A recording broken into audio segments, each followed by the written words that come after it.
Born in Blood by COVID Candy. Chapter 121 Worries. After a whole week, Jack called everyone up from the cabin. Liam opened his eye after cultivating his usual amount at midnight. His core contents were full, but his aura reserves grew by a lot since his breakthrough to the liquid stage. He made his way to the main deck, and the others were already there, gathered at the hull and overseeing the distance. Liam traced their shocked gaze as he neared, and a slight smile appeared on his face. He zoomed his eye in to get a better look. The Corson lands came into view. Dark cumulus clouds canopied the unguarded black stony landscape that crimson waves washed upon. At one point during the journey, the ocean waters transitioned to a blood-red color. Liam wasn't too surprised by that. It was a known phenomenon that had something to do with the soil in Corsa. However, that didn't explain the thick stench of blood that perforated through the air. Besides that, the lands were hidden behind the thick mist. Unnerving, almost, if not for the crackling red lightning flashes that struck the surface of the grounds. Even with the king's eye, Liam couldn't see past a thick curtain of mist that oozed freely around the surface of those grounds. They weren't normal by any means either. God, am I glad I'm not accompanying you guys. Jack heaved a shocked sigh with his eyes stuck to the slowly nearing lands. Why is the lightning red too? Did I miss something in class again? Nord looked to his companions and asked, but they were too fixated on the sight. I heard rumors that it rains blood in this place. Gerald muttered under his breath, his eyes trembling slightly. Nessa looked much calmer compared to before, a slight frown on her little face. After the shark attack, she had spent more time and effort into training with her staff. On the other hand, Rin made a small smile. We'll be reaching in 2 hours, Jack stated. Please make any final preparations you might need until then. Liam stayed at the main deck and watched as they approached. He felt like a Viking exploring new lands, which was exactly what he was doing. The only thing missing are the trumpets that mark my landing, Liam thought with a growing smile. It wouldn't be truthful to say he wasn't excited about the trip. If he could somehow find, study or kill a vampire, not in that particular order, it would do wonders for his blood weaving. If you somehow do find sentient races, you're not advised to kill them, Jack said, noticing the dark glimmer in Liam's eye. Only if they attack you first. Liam shrugged. They wouldn't know the difference. Soon enough, the ship neared the vast island. The booming thunder grew louder, and flashes of red light flickered behind the white mist.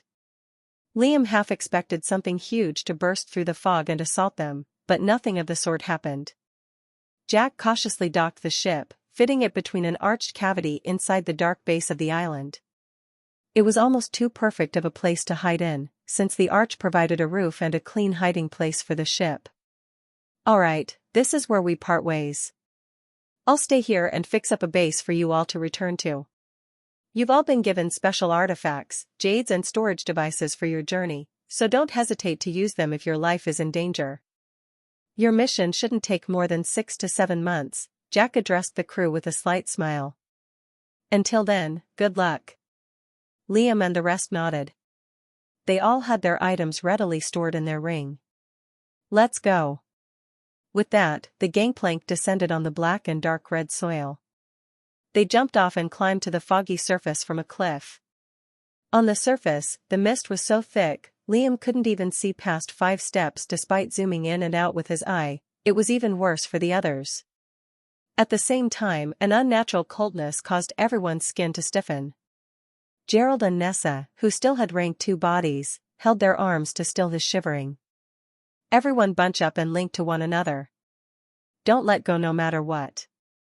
We don't know if this fog belongs to a magical beast or some other creature, so stay alert. On Liam's orders, everyone locked arms, weapons wielded as they marched forth. Liam was at the lead, with Gerald at the flank. Rin and Nord covered the sides, and Nessa was in the middle. Not even mental energy could assess the silver fog, which made Liam frown in concern. They didn't get 20 steps in, before Gerald began uttering something inaudible.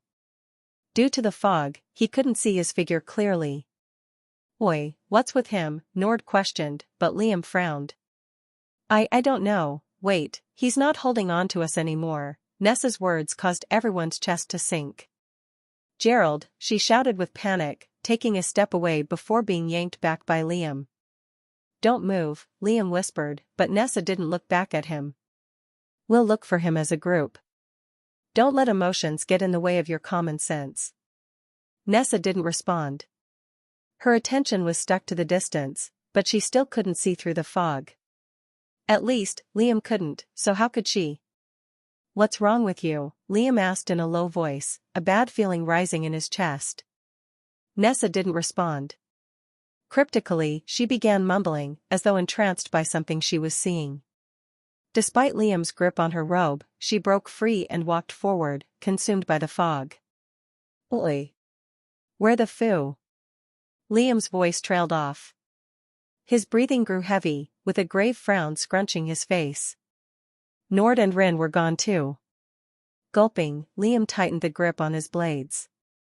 He noticed how the first to go was Gerald, the one with the weakest consciousness, followed by Nessa and the others. Right as Liam was deducing what it was behind it all, a serene feeling made him feel like all his worries were melted away. Chapter 122 Danger. Liam felt like he was going to drift to sleep. He was so peaceful. He'd never been that way since, well, forever. His paranoia and desire was always at the forefront of his emotions, never letting him any reprieve. He immediately realized how dumb that truly was. People needed rest. They needed to relax after some time. All this talk about power and ambition and this and that, who cared about any of that? Killing so many people because of a stupid dream, even his own mother died because of it. He was still weak. Even now, he couldn't protect her even if she was alive.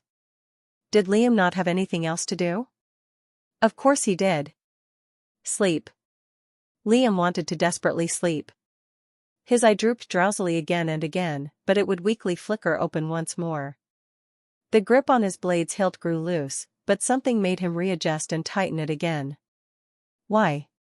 Didn't he want to relieve himself of the suffering? Of the pain? Of the paranoia and difficulty?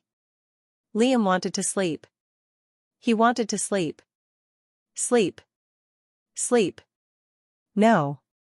Liam's grip tightened on his short sword, his eye bursting open. Spurt. Instantly, he stabbed his left thigh with it and used thicken to get rid of the fatigue dulling down his senses. Thick, warm blood poured down his leg, but that helped balance his cold skin. Just like he thought, the pain paired with his increased mental strength blew away the silent assault on his consciousness. The thing that attempted to override his bodily controls recoiled. Liam felt anger churning in the depths of his soul. An icy pressure overpowered the cold air surrounding him. Guilt, weakness, worthless ambition, and stupid dreams? If you think my dream is as weak as your worthless tricks, think again, Liam thundered. Liam pointed his index forward.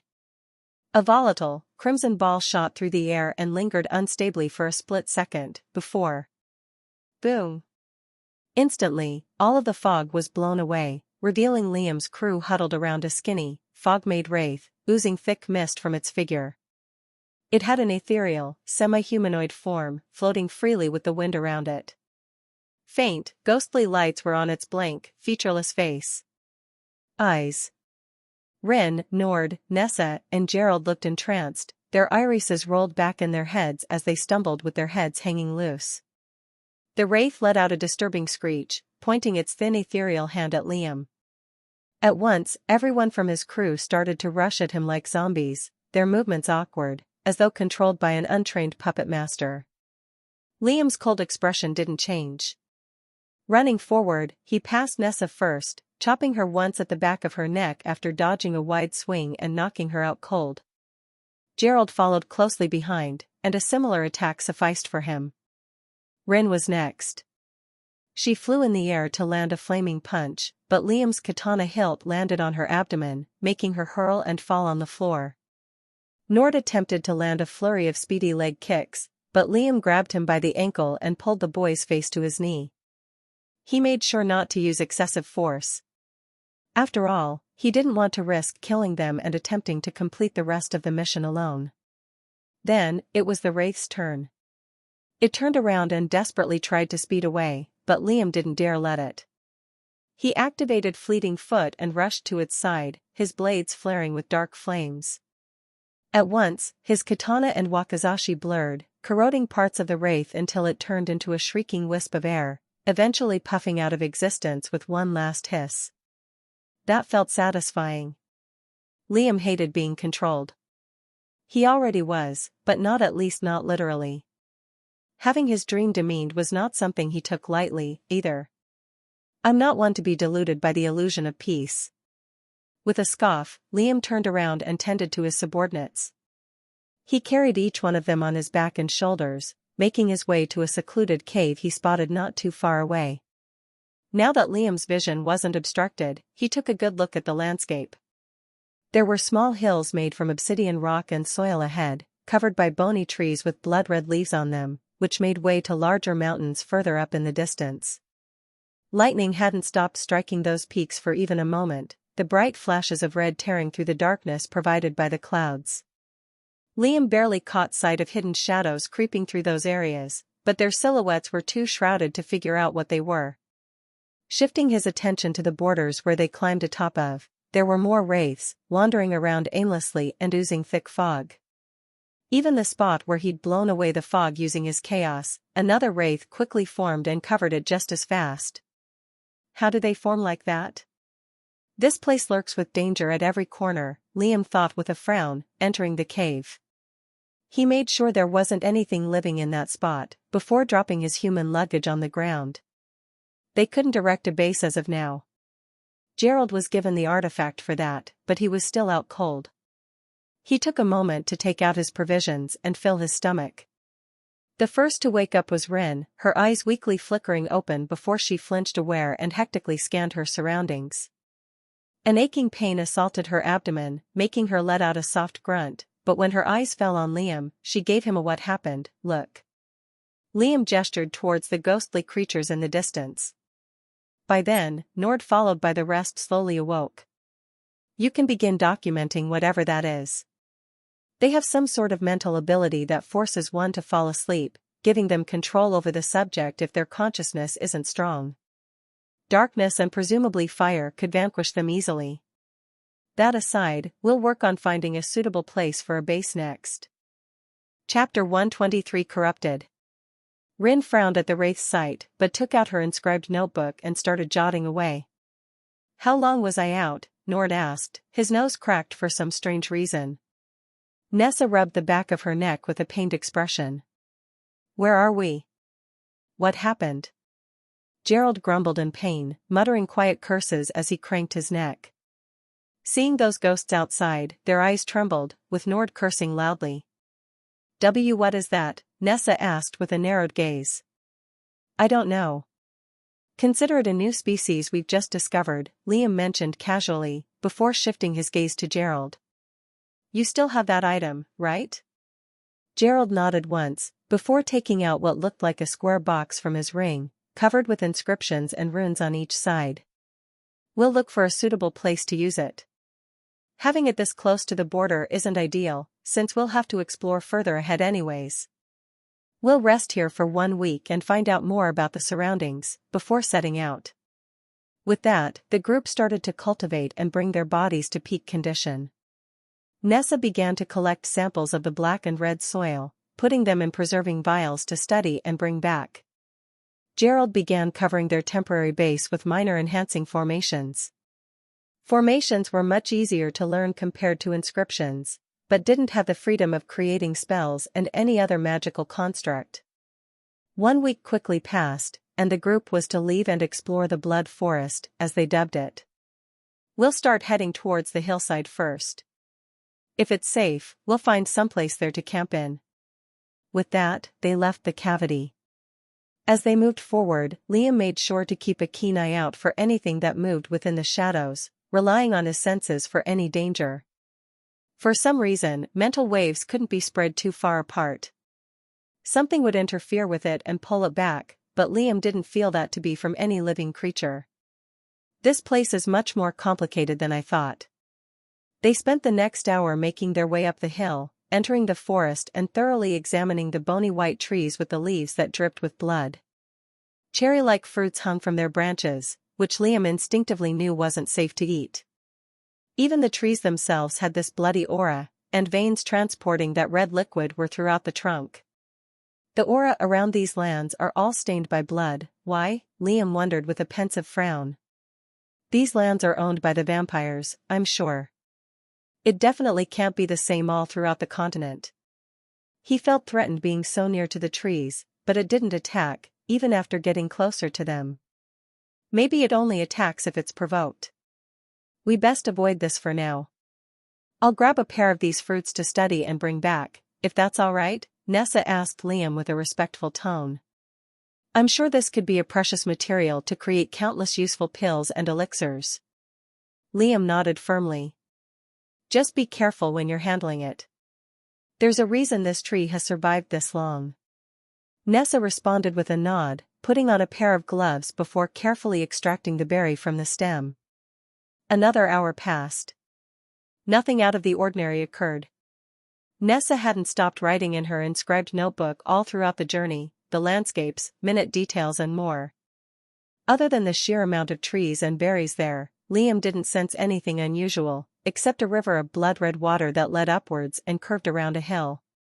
This place is so unsettling, I should have never come, Gerald cursed under his breath, pulling his black coat over his shoulder. Stop crying. You chose to come anyway, so shut your mouth and focus, Nord harshly reprimanded. It was clear the boy was annoyed by Gerald's cowardly antics. You don't have to say it so rudely, he's just a little bit scared. We all are, Nessa added, patting Gerald on the back and giving him a smile. Just hang in there, okay? Not him, Nord scoffed and pointed at Liam, then himself and Rin. Not me, and not her. I thought only spoiled nobles were pussies, but he is too, apparently. Nessa frowned, the iron staff in her hands tightening. Shut up, all of you. Liam chose that moment to interfere as a low growling grew louder a short distance away. Abruptly, a pack of blood-frenzied hounds shot through the woods, rushing straight to where Liam stood. The hounds had dark crimson fur, unkempt and bloody. For meters in length, their deep barks and howls shook through the air. It came as no surprise that their eyes were blood-red as well. The most prominent and disturbing feature, though, was the fact that each beast had two separate heads. Liam let out an annoyed grunt. He just couldn't catch a break. Nord and Rin followed behind as he shot forth at the closest hound. It attempted to pounce and devour Liam's arm and leg simultaneously, but only found a katana and wakizashi piercing its jaws and dark smoke consuming its insides. Although fierce and vicious-looking, the pack of beasts were dealt with relatively easily. Fire and darkness seemed to be their weakness. Rin had plenty of spells in her arsenal, and Nord helped bolster their effectiveness with his wind. After killing the last bloodhound, Liam sliced apart its body and began to thoroughly examine its insides. As I thought, their blood is corrupted, Liam assessed, extracting the blood-red core and examining it. They were magical beasts. Only, during the fight, the bloodhounds didn't use their innate abilities. They grew razor-sharp claws made from blood that chipped away part of Liam's blades as they fought. However, Liam noticed how it actually damaged their bodies and worsened their conditions. Liam moved to ask Rin about it, but the deaf girl was as lost as he was. /////. Meanwhile, a red flash of lightning briefly illuminated two silhouettes standing atop the peak of an obsidian mountain, their gazes fixed on 5 humans treading through the forest. Chapter 124 Village. Should we call for help? A raspy voice suggested. The language spoken was foreign. That short one seems like trouble. No, another declined. Feminine, this one was. We'll take care of them ourselves. We'll get rewarded if we bring them in alive. Why, you sure? I don't want Vexage to get angry again. He always takes it out on me, you know? Silence. Just shut up and let me do the planning. ////. Liam stored the bloodhounds in his ring, with Rin grabbing one herself to study, document and presumably forge with. They continued for a good hour of marching. Nessa picked up a bloody flower or herb from the sides, storing them in vials to study and bring back. When they climbed over the mountain peak, grave frowns gripped their faces. At the foot of the mountain, there was a large human village. Thick borders were erected around it, but humans freely walked around its streets. There were even women and children among them. What is this? Nessa stammered, her eyes trembling at the sight. They walked like they were used to their surroundings and looked normal? Happy, even. There were cultivated fields for farms and regular homes for them to live in. They don't look Aquarian to me. Maybe they're from a different country?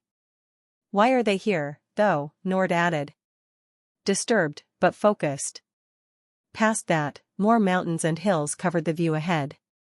Rivers of blood led further towards those landscapes, but the source wasn't viewable. Rin remained silent but shifted uncomfortably. I don't want to be here anymore, Gerald shouted with fear in his voice. I'm leaving back to the ship, rewards be damned. Oi, come back retard. You're gonna get lost and die, Nord shouted with a frown. Liam shot Gerald a cold look. You already agreed to come, he remarked with a glare. But if you want to go back, that's fine. Give me your ring. Liam stretched his hand, but Gerald paused. He went silent after that, but grumbled and swallowed his fear. I wouldn't have brought this guy if he was this cowardly, Liam clicked an inward tongue. Shifting his attention to the human village, he would definitely explore it, maybe question its inhabitants. We'll make our way in later. But first, the base. /////. Liam spotted a decent place to camp in after 2 hours. It was a patch of empty land, right underneath a mountain formation that provided a dome-like roof. They were attacked by another pack of bloodhounds, but they were swiftly dealt with and stored for later use. This should be a good place. Although we're not too deep in, the mountain provides good cover. We'll set it up here. Gerald walked forward and took out the inscribed box. Casually, he imbued it with aura and threw it a short distance away. Anticlimactically, the box tumbled on the grass in silence and did nothing. Just then, the box started to glow and hum. From barely the size of a fist, it spread out in a controlled fashion and rapidly grew, like a fast-forwarding construction. By the end of it, the tiny box had stemmed into a large square base the size of a large home. It was only 1 story tall, but the material it was made from was sturdy and durable, even from a glance. In front, a circular door made from solid steel allowed for entry. Liam promptly entered, followed by the others. The inside provided 5 different rooms, along with a forging station, alchemy lab, formation test room and training space. Looking around, Liam couldn't help but think how the royals thought of every little detail. Everything was tailored perfectly to suit everyone's needs. I'll start studying what we've gathered, Nessa exclaimed with a smile, entering the alchemic labs and starting with the blood cherries. My skills aren't the best, but maybe I can find out what causes their mutations. We'll leave after a few hours and enter the village then. Liam nodded and made his way into one of the rooms, unloading all his miscellaneous items and fixing himself a spot to practice inscriptions and forging. He took out a corrupted bloodhound and started to examine it, skinning its parts one by one and organizing them. He didn't dare attempt to use the primordial forging technique on it. Having his sea of consciousness corrupted was the last thing he wanted. That said, it didn't mean he couldn't make something out of its parts and inscribe on its surface. For the next 3 to 2 hours, that's what he focused on doing. The bones of the corrupted bloodhound were dark crimson, and much more difficult to manipulate and shape compared to normal beasts. By the end of it, he managed to shape the bones to a 6-inch dagger, jagged but sharp, and the durability was quite good too. The reason Liam was so fixated on working on daggers was because from that form, he'd transitioned to working with wakizashis and katanas. Forging weapons took time, effort and experience, but easing into his preferred weapon choice would be much better than starting with it straight away. Liam swung against the bloodhound hide he had skinned earlier, and the jagged dagger sheared through it. It's better at inflicting grievous wounds, but not good at severing things. Then, Liam moved to refining his blood to inscribe the surface of the blade with. An hour passed. When his eye grew bloodshot and his head felt like it would explode, he decided to start inscribing. Liam did the same sharpness enhancement, having readjusted the meanings and writings on its surface. It took another hour to finish inscribing everything. At that point, he'd gotten good enough to make the inscription absorb his mental energy, and the inscriptions worked just fine. Liam swung at the hide again, and it tore through it like butter, but cracks riddled its surface. Liam widened his eyes in shock. Although it wasn't a complete success, it was still vastly better than his previous attempts. Is it because of the blood? Chapter 125 Outsiders. Liam inspected the dagger from different angles. That's definitely why it worked. I barely adjusted the meanings and writings. There's no other difference between this and normal magical beast parts except that. Besides, my entire inscription method is focused on blood. It's no wonder it had such an amazing effect. Liam grew pensive. Doesn't that mean his inscriptions could be realms above others as long as he used corrupted beast parts? Though, he would have to hold back his primordial forging technique in order not to suffer the corruption effects of the blood. A perfect forged item would be one with both primordial forging and blood weaving working together, but I guess that's not possible. But Liam thought about the availability of mutated and corrupted magical beasts. I shouldn't depend too heavily on it. I'll continue normal studies on the side, until I figure out how to weave the two together. Finally, after another 2 hours of cultivating and expanding his mental sphere, it was time to leave. Me and Nord will go explore the village.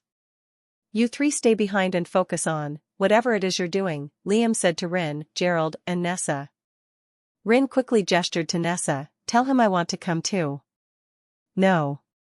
Liam's answer was immediate, causing the purple-haired girl to raise her brows.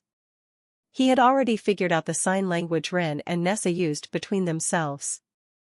He didn't want any plans made behind his back, and knowing it could help speed up their communications by plenty. Mental transmission didn't work well with her for some reason. Although she could receive them, she couldn't relay them back. The sea of consciousness expanded and developed from the brain, and by extension, the senses had to be functional before it awakened. You stay back with them in case there's an attack. They're weaker compared to you. Nessa and Gerald looked offended for a split second, but didn't say anything. Rin remained silent, before gesturing with a slight smile. Why didn't you tell me you understood me? I would have asked about your forging technique even more.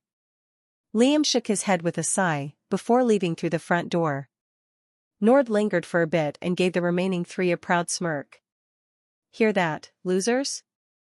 I'm the one he took with him. Rin's eyes turned cold as she slapped her left hand over her right elbow, her right fist clenched, a universal sign that needed no explanation. .. Liam and Nord climbed up the mountain again, looking over the village again. Perhaps because of their time to sleep, there weren't too many people traversing its dark streets. Only use mental transmission, Liam relayed with a focused face, his blade stored in his ring. And don't wield your glaive.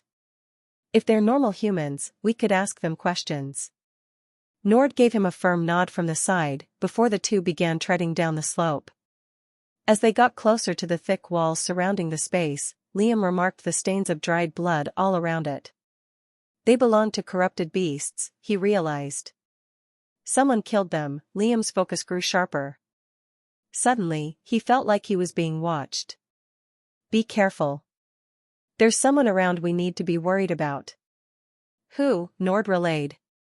I don't know. Chances are, they're watching right now. Just act normal until they make a move, and don't make it look like we're communicating. Nord was smart enough not to nod in response. Still, the thick black border walls were made from normal obsidian stone, the same material as the mountains. The pair climbed over with a strong leap, then dropped down with a light step on wet, cultivated fields, atop which lay strange fruit that Liam didn't recognize at all. They were white and droplet-shaped, but had a strange energy around them. At the same time, Liam noticed how the sounds of thunder and lightning had been muted, replaced by a quiet stillness. Someone's coming, Nord warned with a slight frown. It's a normal farmer. Put on a smile, Liam replied. Opposite to them, an old man wearing a non-law cap and loose farming clothes came to the fields. When his squinted eyes spotted Liam and Nord, he flinched backwards, fear growing on his face. Greetings, Senior, Liam smiled warmly and made a friendly wave. Can you help us out? We've lost our way. A chill ran down Nord's spine at Liam's sudden personality change. If he didn't know any better, he would have imagined it to be genuine. The farmer looked like he didn't understand, shooting Liam and Nord a skeptical gaze. Seeing that their words received no response, Liam tried the vampiric language. Do you understand me now? A look of surprise fell on the man's face. He smiled, displaying his toothless mouth. I do. He responded in the same tongue, suspicion lessening. Sorry I got scared, it's just I haven't seen you two before. Are you with the outsiders? Liam waved a dismissive hand. No, it's my fault for showing abruptly and unannounced, but yes, I am. The old farmer beamed. Wonderful. It's a bit early this year, but who will you bring out this time? Also, where's Nive and Schurz? Liam pursed his lips. Nord looked confused. Unlike Liam, he hadn't spent a day in language class, and thus didn't understand a single word. He simply played along and put on a forced smile. Why don't you show me around and I can pick from there? I'm filling in for them at the moment, but don't worry, they'll return. Liam's gentle smile seemed to melt away the man's skepticism and worry. Although the boy's accent was a bit off, he pronounced the words perfectly. All right, the old man nodded excitedly. I'll gather all the children around and bring them to you. Liam suppressed a deep frown from appearing on his face. Children? Outsiders? Has this person never gone outside? The man turned around and used his hands to amplify his voice. Wake up, everyone. The outsiders, huh? Abruptly, the man froze, his movements tensing. A bad feeling churned in Liam and Nord's chest, the hair on their skin rising. The man's neck slowly creaked a whole 180 with a deathly look on his face. Both of them contemplated unsheathing their weapons that instant, but a moment later, the man's head rolled off his neck with a burst of blood. Chapter 126 Heartless. Liam cursed and instantly took out his strongest blades, Nord doing the same with his lengthy glaive. Both jumped back and created as much space as they could. As the pair assessed where the invisible attacks came from, a red line formed on Nord's shoulder. Spurt. A chunk of flesh tore off Nord's body and flew through the air, even though the boy sidestepped to evade. Nord growled in suppressed pain, but sharp wind swirled around his figure and coated his body to form air-made armor. Liam's blades blurred as he felt something lethal aiming for his flank. He turned around just to see a nigh-invisible crimson thread attempting to cleave him in half, but a dual swing of his blazing blades sharpened with lethality mantle severed the line. Show yourself, coward, Nord shouted with scorn in his voice, blood pouring from his shoulder. Surprisingly, the boy had a good tolerance for pain. Silence ensued. With each passing second, the two grew more tense, their eyes narrowed to slits. You know, I'm surprised by how well you know how to speak our language, an amused, feminine voice rang out from around them. It came from no specific direction, yet was heard loud and clear. You've been taught well. Liam heaved a small sigh to keep his instincts in check. Conversing to buy time wouldn't hurt. At least, until he found out where she was hiding. Slow and silent, his mental energy started to spread. I take it you're either Nive or Schurz? Why did you kill the old man first? I was under the impression he was with you. Silence. Your questions caused his death. A pity. He was the head farmer too. It'll take us years before we grow another one. Grow another one? Liam frowned, but didn't stop. Nord's condition was getting better by the second, bits of his shoulder were weaving together. I take it these people haven't left this place for as long as they've lived. Why? Are all vampires as hostile and heartless as they say they are? Silence. The voice let out an entertained chuckle. Liam didn't know if she caught up to his ploy or was genuinely intrigued by his words. It's ironic I hear a human say that. Do you shed tears for the cattle you farm? Liam scowled, glancing at Nord from the side. The vermilion-eyed boy looked battle-ready. His shoulder was no longer a mangled mess of torn flesh, but plastered with reformed muscle tissue and pale skin. By the way, stalling for time isn't the smartest move. That's when it hit him. All around their surroundings, imperceivable lines of crimson strung around the air, ground, and sky. They were multiplying like bacteria, at a point that even Nord realized them. Liam let out a grumble of irritation, clenching the blades in his hands tighter. Then, he noticed a detail that instantly soothed his anger. The newer crimson threads that formed were significantly weaker looking compared to the old ones. Whatever the vampire was doing, it was sacrificing strength for numbers, thinking the two humans wouldn't notice. Liam stilled a smile from showing on his face, then relayed to the fearful Nord. At the same time, he positioned himself so their backs were to each other. Follow my lead. /////. Back at the base, Rin and the others continued their studies. Gerald, although cowardly in confrontational aspects, was quite passionate in the art of formations. Formations are like art, he mentioned to Nessa. She and Gerald had actually gotten along quite well, and she quickly realized they had a lot in common. It just requires you to shape aura into specific ways using the earth as the canvas. That's the same thing with alchemy, she beamed. Her warm smile made Gerald turn away to hide his blush. Everyone underestimates it, but they all reap its benefits by using nourishing elixirs and pills. Rin, who was opposite them while examining the corrupted magical beast, currently wished her senses didn't allow her to pick up on lip movements. Originally, she had wanted to ask Nessa for her advice, but found her to be completely absorbed in meaningless chatter with the peasant boy. Her disability often isolated her from others. Unless they knew how to gesture back, she was stuck with her own silent thoughts. Shaking her head, she was just beginning to cultivate, when a blood-red pole, the tip of which was razor-sharp, pierced through the front door and aimed right between her eyes. Rin cursed inwardly as she arched her back towards the ceiling, watching the pole was by where she was a second ago. Nessa and Gerald instantly flinched at the sudden attack. The former stumbled to take out her staff, while the latter cursed loudly and took out his longsword.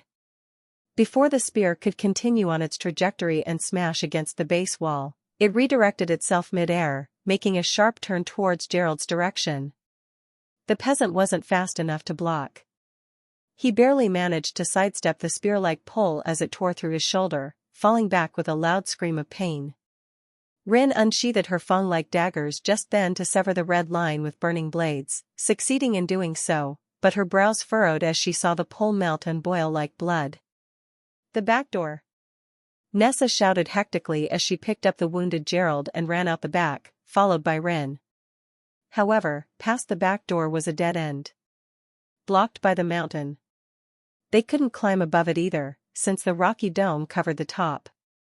Lawrence and Nord, Nessa screamed panically, and Gerald's shouts of pain had not stopped all throughout. We need to regroup. Rin shot the pair a hard glare. Nord was right. These two were beyond cowardly and weak. She gestured dismissively, run. I'm staying behind. In Rin's way of thinking, she didn't want their base to be trashed as they sought help. And also, how long were they going to depend on Lawrence for? The boy was 2 years younger than Rin, yet the group would have fallen apart if he wasn't there.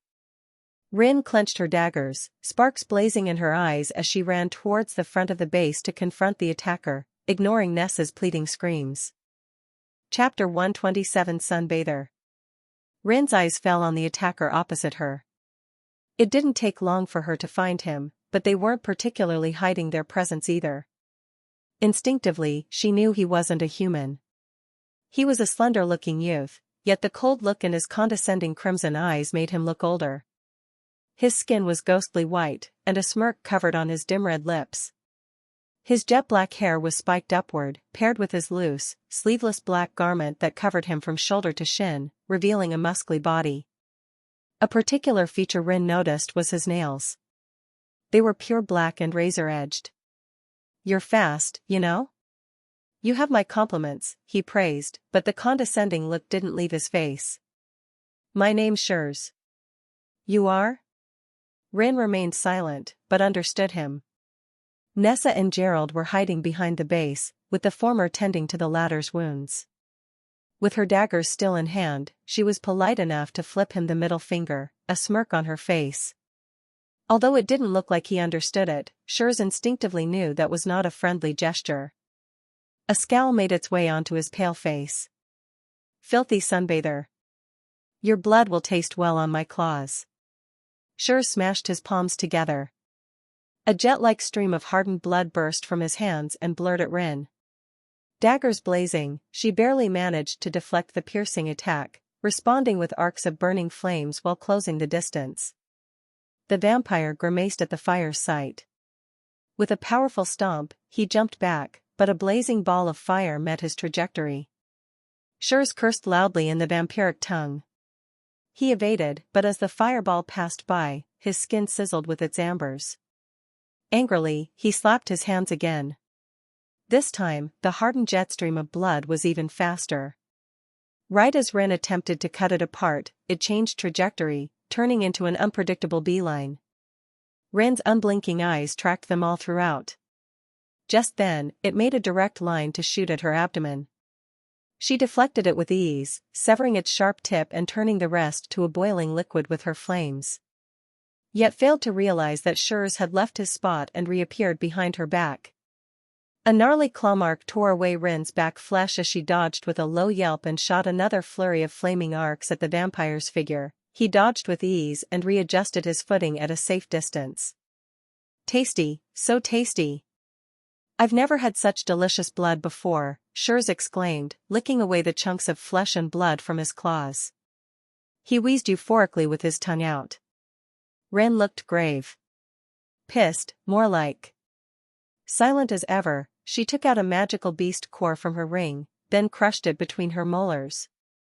Rin let out a long grunt of anguish that made her throat coarse, under the confused vampire's eyes. By the end of it, she opened her cold violet eyes with contrasting flames in them. Nessa and Gerald had been watching from behind the base. Having tended to the boy's wounds, she instantly wanted to go and support Rin, but her limbs were trembling in fright. Damn this weakness. Suddenly, Rin dropped her blades to her sides. Her face dark and indiscernible. What is she doing? Gerald whisperingly shouted. Rin's form blurred. The vampire looked confused for a split second, but fear gripped his nexus like a snake constricting around prey. Shurs barely felt a soft gust of wind on his pale skin, then yanked his neck to look at the side where Rin slid past him. Her cheeks were puffed with air, and her neck bulging with thick veins. As she opened her mouth, a lance of flames burst forth, like a dragon's breath. /////. Liam felt a lot more confident now that he had a grip on the situation. At one point, the wafer-thin threads even stopped multiplying. An incomplete blood cocoon of sorts encased the two. I hope you have a plan for this, Nord relayed with a scowl. When I say switch, change places with me, Liam responded, wrapping his blades with dark chains.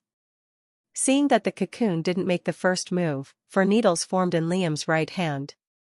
He threw them at the areas where the strings were the strongest, watching as the smoke corroded their tensile strength. That seemed to stir up a reaction.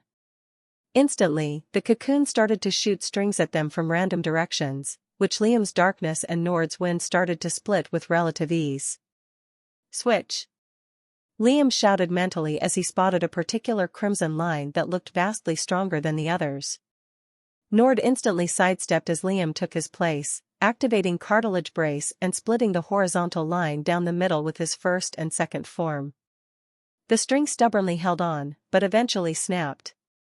A dance of death followed. Strings relentlessly bombarded the two from every direction, but the strongest attacks were cleverly blended in between weaker ones. How? How do you know where they come from? The feminine voice shrieked, but sounded like it regretted it right after. A crooked smile appeared on Liam's face. He knew where she was. Switch! Switch! Switch! Blood drenched their figures completely. Their defense wasn't impregnable, and the pair had to sacrifice more than a few chunks of flesh to survive. After the fifth and final switch, the cocoon was left with nothing but frail strings. With the last thread cut, Liam instantly ran to one of the village homes, bursting through the front door with a kick and hurling his swords at a pale-skinned girl hiding there. She let out a long screech, the two swords pinning her bloodied arms to the wall, that Liam silenced with a powerful shin kick, shattering more than a few of her teeth. The girl had silver hair and blood-red eyes. She was short, wearing a white garment that hid her figure. Despite the pain washing over his senses, Liam managed a crooked smile. Chapter 128 Citadel. Sunbathers. I swear, I'll tear out your organs and eat you alive once I get free. Another kick shattered the remaining fangs in the vampire's mouth. I'd watch my mouth closely if I were you. I'll gouge out your eyes next. We'll see if you can regrow a limb or organ.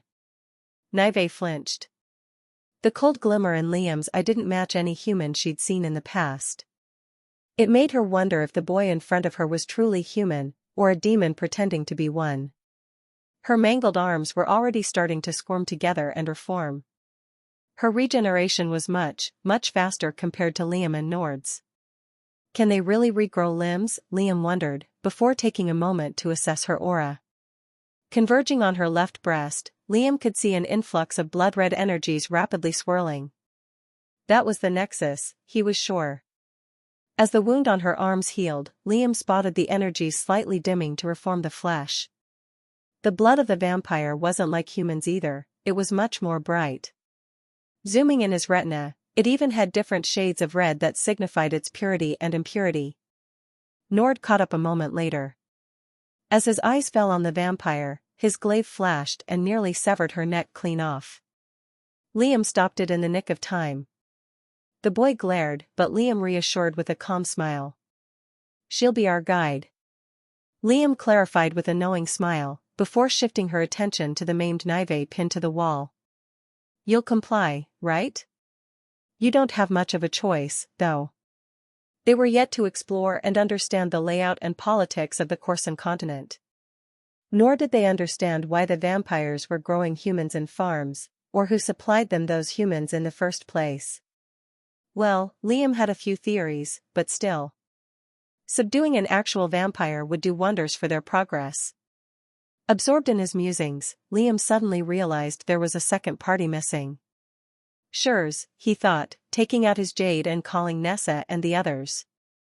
It flickered to life, and Nessa's voice rang out. We're okay. We were attacked by a vampire, but Rin took care of it. What about you two? Liam heaved a relieved sigh. We're fine. We'll bring back a guest shortly.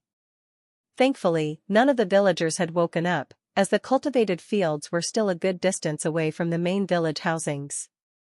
/////.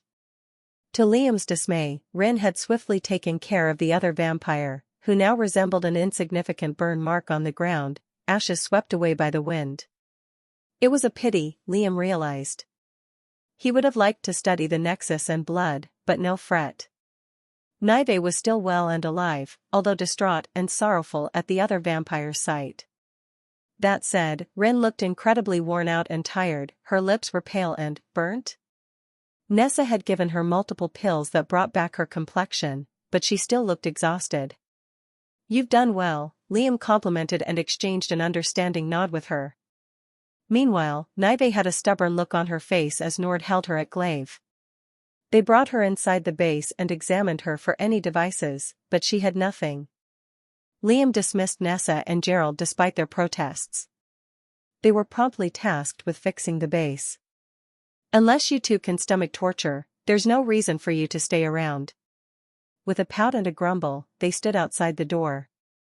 With that, Liam, Nord and Rin stood opposite to the tied-up Nive seated on a chair. First question. Who do you work under? This isn't an operation between just two vampires, Liam asked with an inquisitive gaze.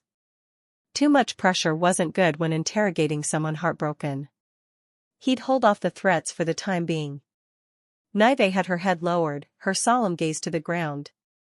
Slowly, she raised it, then spat on the floor with a toothless mouth. Kill yourself. Liam sighed and shook his head.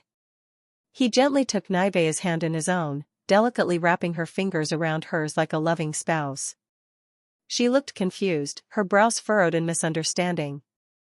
Wrong answer. Crack. Liam clenched and bent Nivea's hand forward, breaking her wrist. Her high-pitched screams echoed throughout the base. Gerald and Nessa shivered as they heard it, glad they chose to leave. Try again, Liam offered, wrapping his fingers around her left this time. Rin and Nord's expressions didn't change, but they made a strict mental note not to make an enemy of Lawrence. Waiting for her breathing to steady, Liam calmly waited for an answer.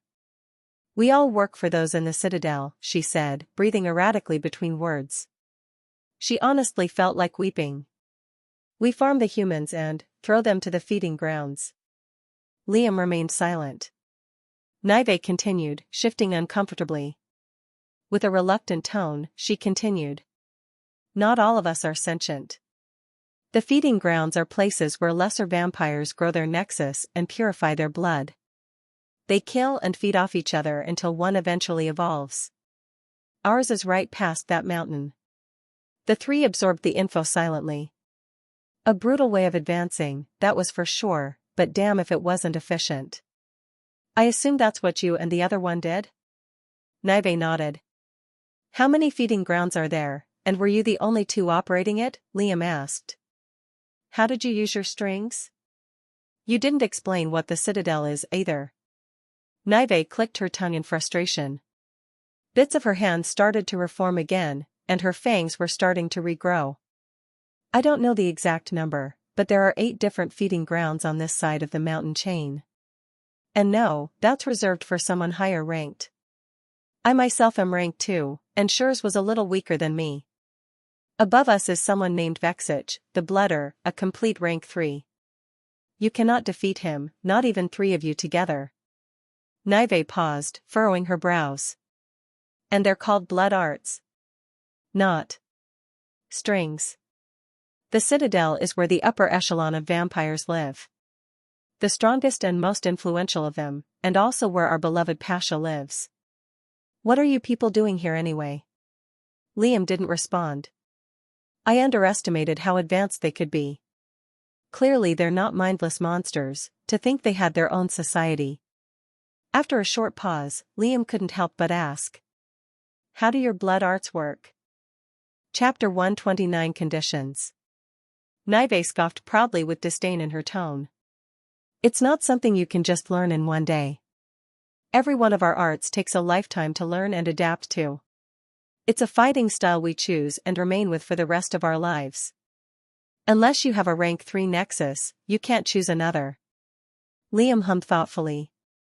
He took another look at Nivea's palms. A thin red line began from the tip of her fingers, then ran up to the top of her hand and down her arm. Those were where the strings exited from. They were also made from their blood, and their hardness, strength, and usage would depend on what rank it was. Interesting.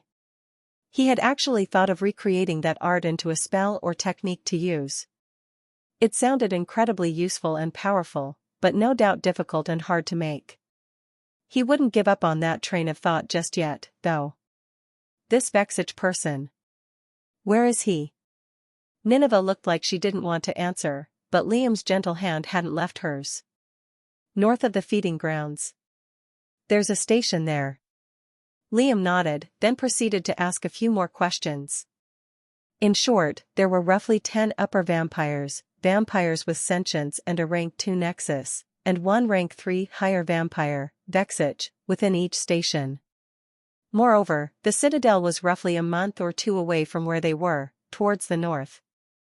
But there were multiple villages, feeding grounds, and borders that needed passing before they got there. Not to mention, they'd have to pass by Vexich's territory too. It was risky. Kalia's words rang in Liam's mind, not to go to dangerous and mainstream locations if it risked their lives. But gaining information about how the vampires functioned and advanced would be extremely rewarding, both for himself and the prizes he was to receive. Liam didn't forget to ask where they received the humans from, but Nive honestly didn't know. It could have been any country surrounding the Corsan continent, perhaps even Ikoria had a dark hand to play in it. Though, Liam wouldn't trust every word the vampire told them. Unsurprisingly, vampires had a glaring weakness: sunlight. They couldn't kidnap the humans even if they wanted to, which meant someone had supplied them with it. "I say we go towards the citadel," Liam transmitted to Nord and Rin. "If at any point it gets dangerous, we can leave, but we've hit the motherlode."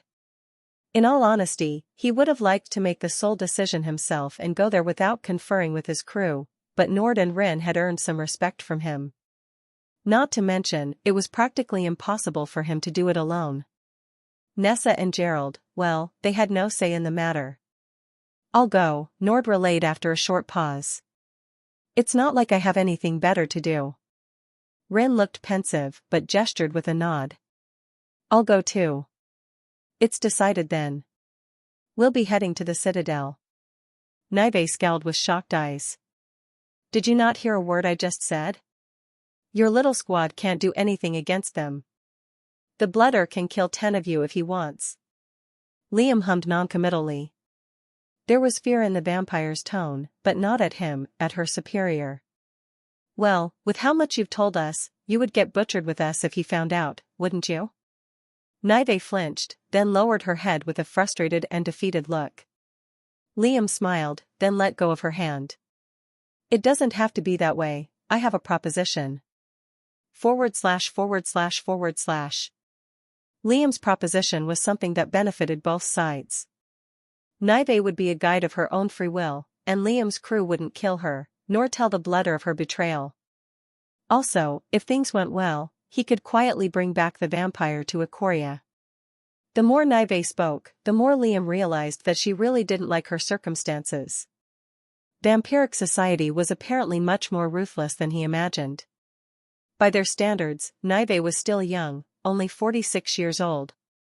Her age was a shock to Liam and the others, but he supposed that was in line with their cultivation journey. Just 2 centers of power, yet it took a very long time to purify and evolve them to a higher rank. That said, Nive wasn't overjoyed with her life here in the Corsan continent. Most of all, she hated her superior with a flaming passion for all the torture she'd gone through by his hand. It took a little bit of convincing, but she eventually agreed on certain conditions. "I don't want to get tortured and dissected for your kind to see my insides. And I want a house of my own, and my own supply of food and other things." Liam gave her a strange look. "Is that all?" Nive nodded after some thought. Liam left the room and gave Jack a call, explaining what they'd been doing over the course of 2 weeks. "What? You want to bring a vampire back to Ikoria?" "And she agreed to this demand?" Jack said incredulously. "She has," Liam responded casually. "Can you get permission from the royals?" Silence. "I'll try and get back to you." Jack explained what he'd been doing in the meantime before hanging up. He'd been creating formations around the ship to establish a proper safe zone. Blood piranhas attacked the ship more than once, apparently. An hour later, Jack gave them the okay. "We have a deal." Liam gave Nive a firm handshake, though she thought he would break her hand again. "Oh, and there's one more condition." Nive gave him a confused look. "You'll have to let me cut you apart now and again for some light experimentation. At least, until I find someone else to experiment on."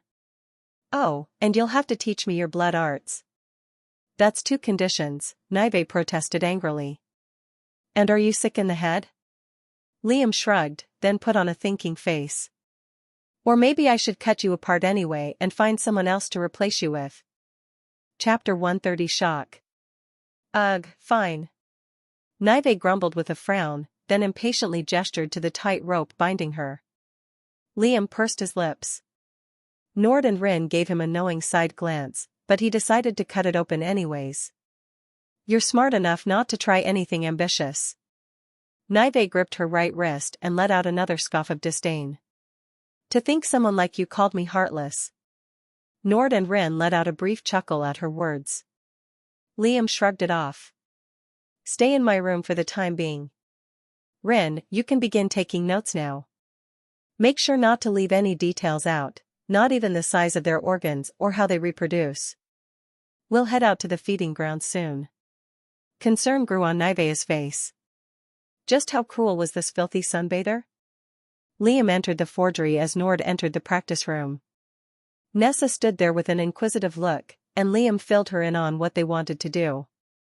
Instantly, she entered the room with Rin and began enthusiastically asking questions. Apparently, Nive had become a friend to the group. Liam hadn't completed his daily cultivation and training with the psionic rune, and he started with that. 3 hours passed, and Liam concluded with his quiet cultivation. He finally decided to make use of his beast will plan, using it to speed up his sea of consciousness expansion. I'm very close, it's time I start with a rank 3 beast. Liam took out a rank 3 shadow hog, a large hedgehog-looking magical beast with dark spines on its back, from his ring and placed it atop the forging table. Dissecting it piece by piece, he began shaping the black spikes into a sharp blade. Although he wasn't intent on using the beast will straight away, he would eventually try and turn it into a proper weapon he could use. After an hour, the spikes turned into a short sword of his liking.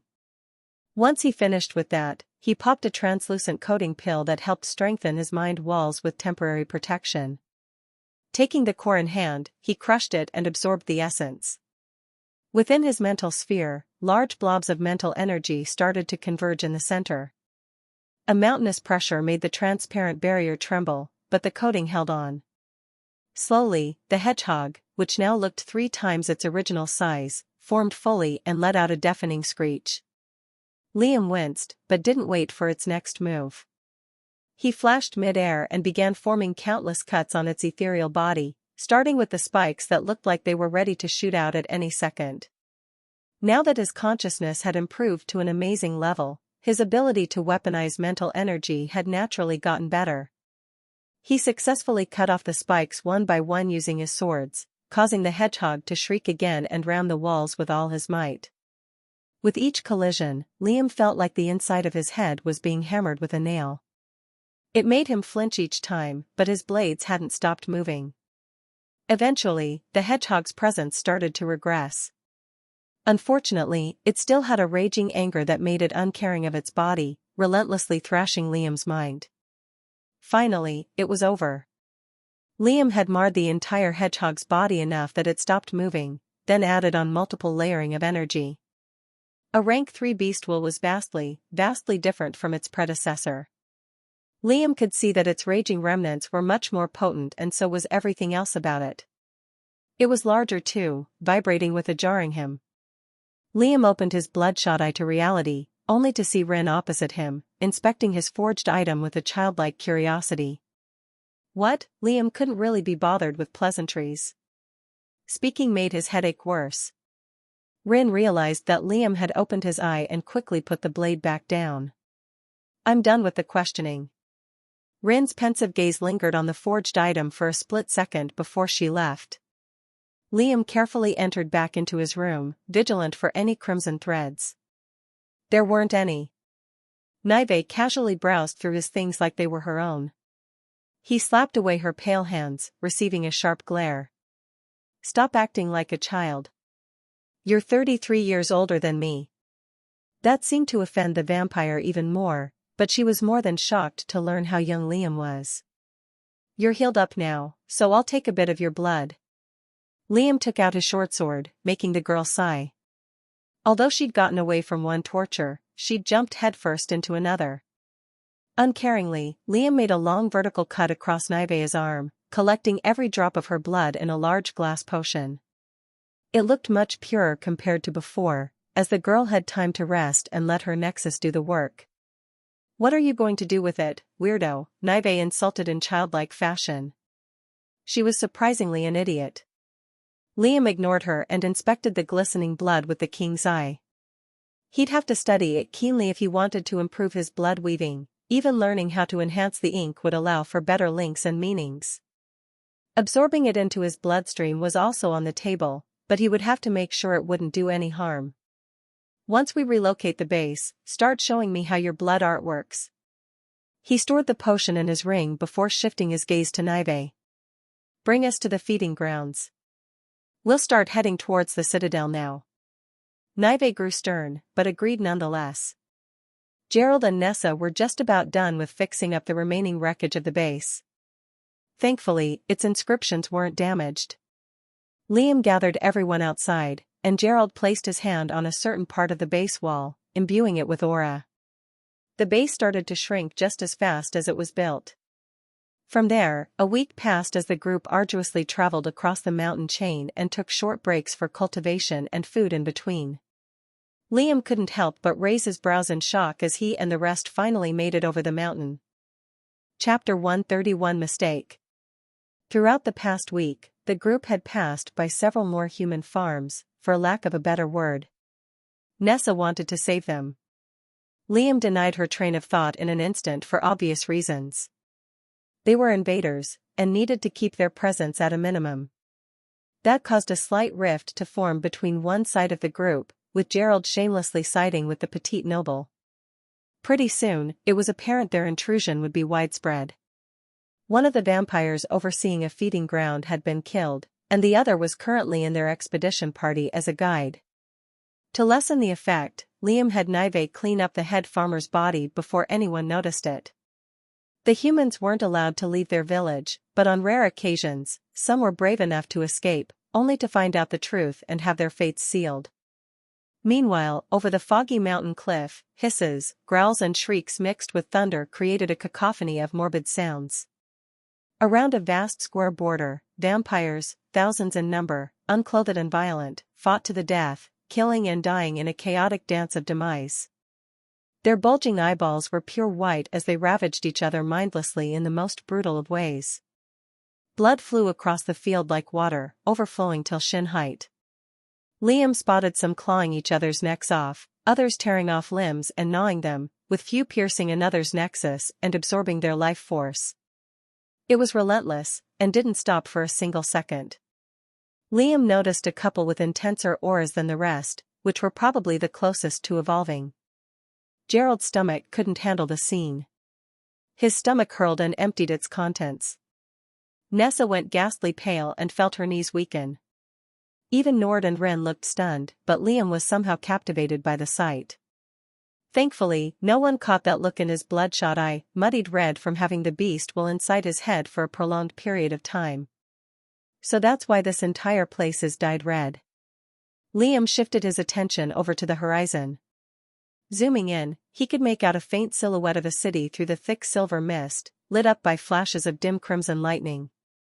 On the mountain chain opposite to them, was a large border that followed the rocky landscape's peaks and troughs.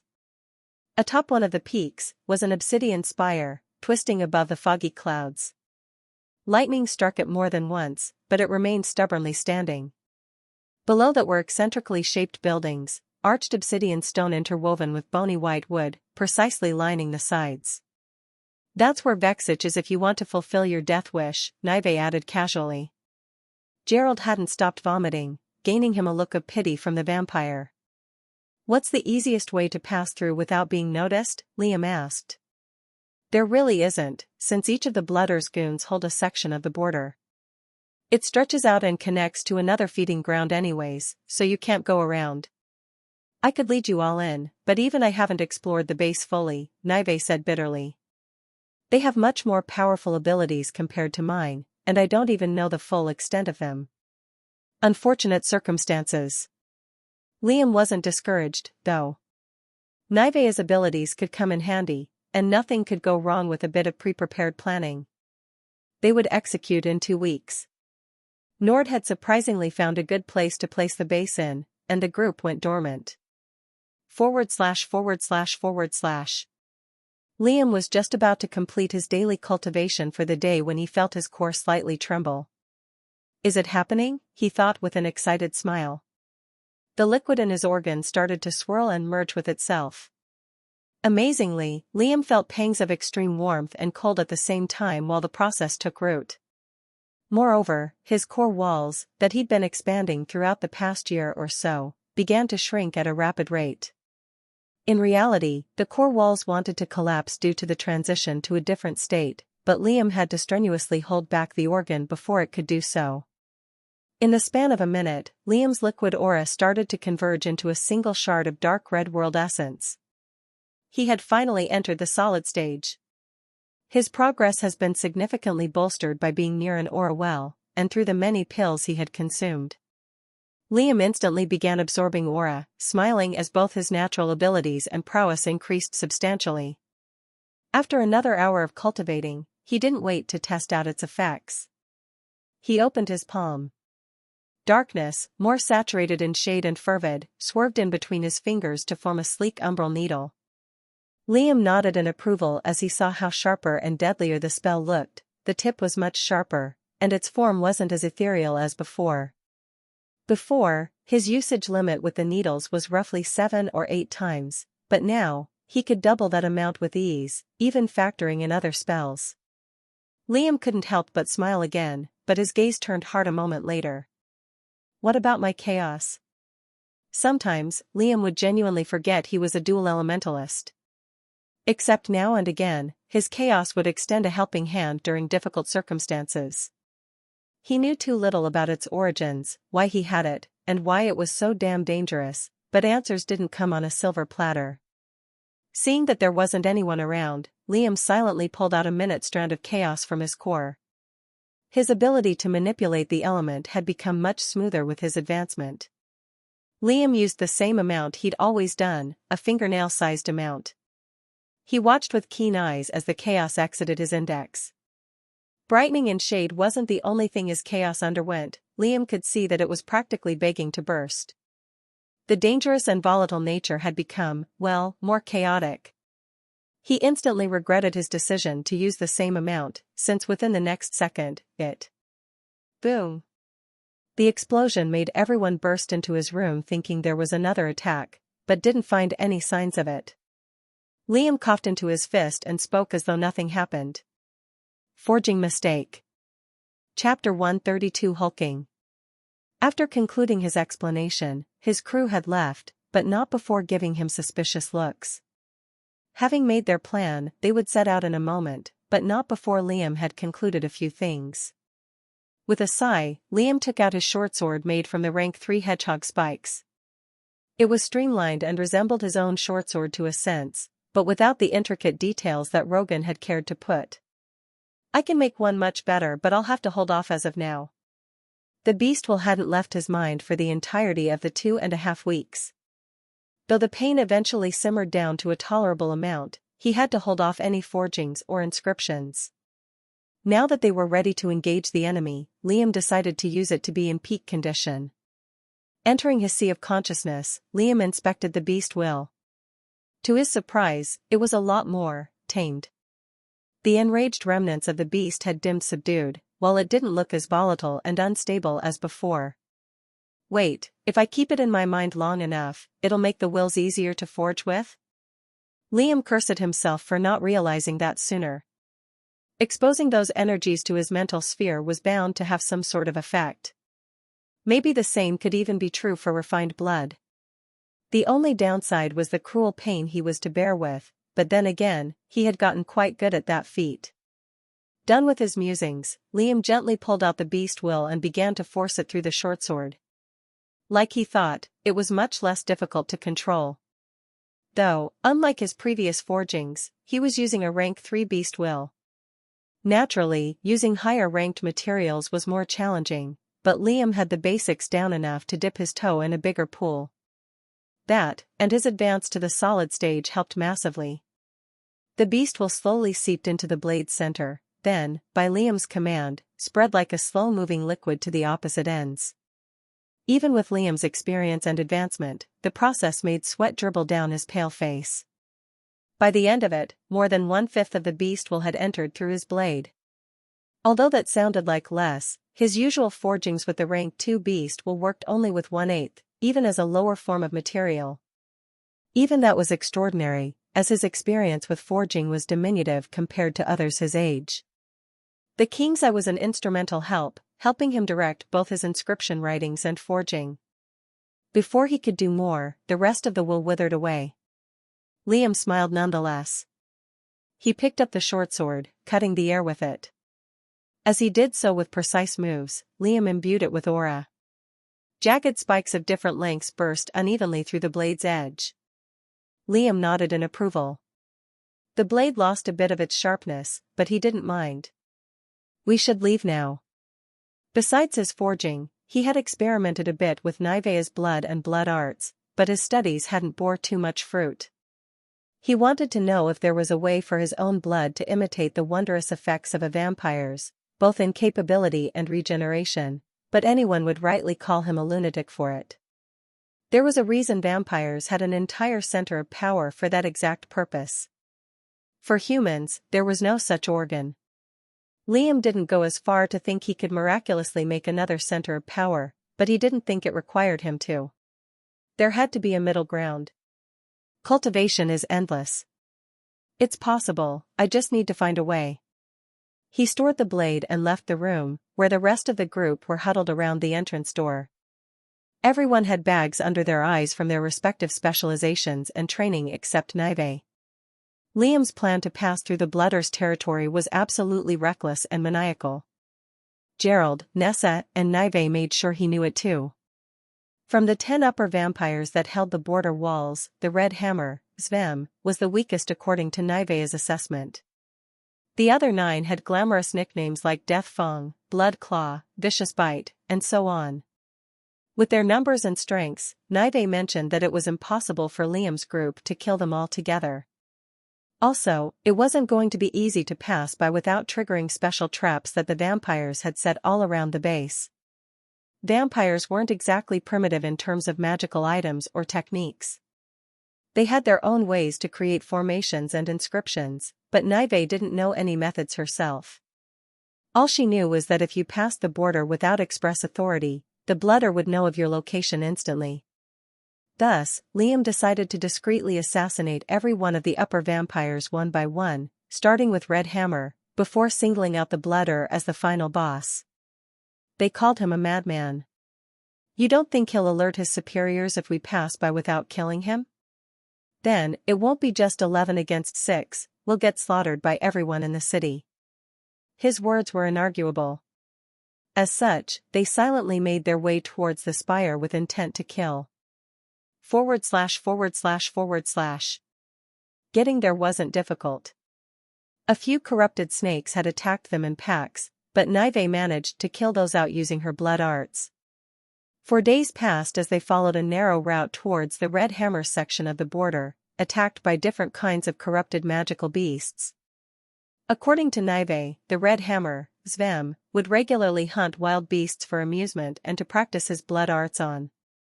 Thus, the group hid themselves and patiently waited for the man to come out. After another 2 days, he finally did. Gerald almost yelped when he saw the Red Hammer's hulking stature, which resembled a towering bear's. Chapter 133 Danger. Zvem was roughly 2.1 meters in height. He wore a hairy red tunic made from bloodhound wool that covered his lower body, while his pale muscular chest and massive arms were left bare. Like his moniker suggested, a giant hammer made from hardened blood hung on his shoulder, which he haughtily walked around with. His jaw was square, eyes crimson, while unkempt jet-black hair fell behind his back. With large steps, he trotted down the mountain slope and headed straight towards the forest. Silently, the group pursued. With their presences hidden, it wasn't possible for Zvem to know he was being trailed.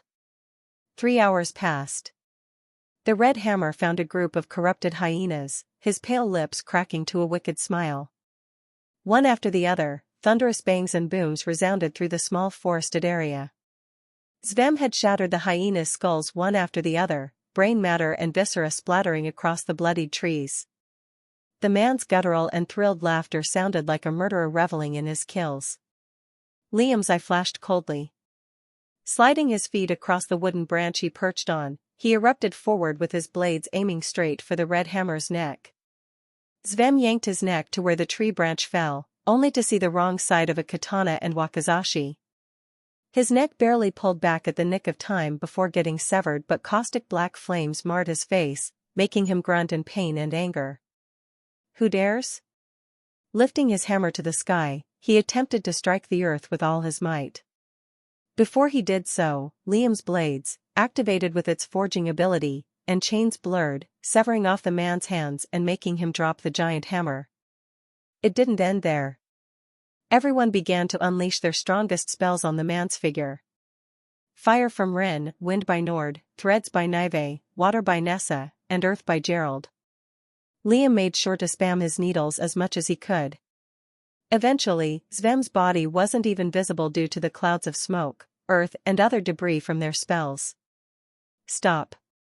Liam's low voice sounded, and the spell ceased instantly. Slowly, the dust cloud settled, revealing Svem's muscular body filled with every grievous wound imaginable. His charred innards were seeping out from his body. His hands were severed. A chunk of his corroded face was missing. Still, he was standing valiantly. Thankfully, his main body was intact, slowly healing. Liam approached cautiously. For safe measure, he cut off the vampire's muscle tendons, making him trip over with a thump. Easier than I thought, Liam realized. He turned to Nive and asked, "Does he know where the traps are?" "He might," she responded with a bit of fear in her voice. "But I doubt he'll tell you." Liam scoffed, binding Red Hammer with a tight rope. Gripping the man by the hair, he made him sit upright under a blood tree, then crouched beside him as he healed. Gerald had seen enough bodies and killing to barely stomach the gory sight, with Nessa doing the same. For Liam, Rin and Nord, it was just another Tuesday. Eventually, the Red Hammer had regained enough strength to speak. "Sunbathers? You foo." Liam stomped the giant in the face. Nive flinched, feeling his pain, but she thrived on the schadenfreude. That only worked in enraging him further, but another kick struck. After another 4 kicks, the giant stopped shouting. "Tell me where the traps are. You only get one chance to answer right. I have about 9 others to get through in the span of a couple of days." Usually, Liam would use his mental pressure to frighten his victims, but to vampires, that trick didn't really work. They didn't possess a sea of consciousness, unlike humans. For this reason, mental attacks didn't work on them. Only spells. Svem, whose figure slowly started to heal, gave Liam a smug smile, then spat blood on his face. Liam heaved a sigh, fixing his right hand into an eagle's claw. Without warning, he stabbed into the man's heart. The giant vampire looked shocked, then let out a sharp gasp. His crimson eyes lingered on Liam's cold, uncaring face. "I told you." "One chance, retard," Liam said, pulling out his hand and taking out the man's nexus with it. Under the incredulous gaze of the others, Liam began inspecting it with the king's eye. Slowly, the blood-red energies that surrounded the spherical heart started to dim down and die. Liam made sure to collect every drop in a glass container, and stored the heart itself for later studying. By then, the Red Hammer was no more. "We can't waste time. We'll do the others next." / Vexich rested his cheek on his fist as he leaned back in his throne. Peering out through the spire windows, he heaved a satisfied sigh. This was the life.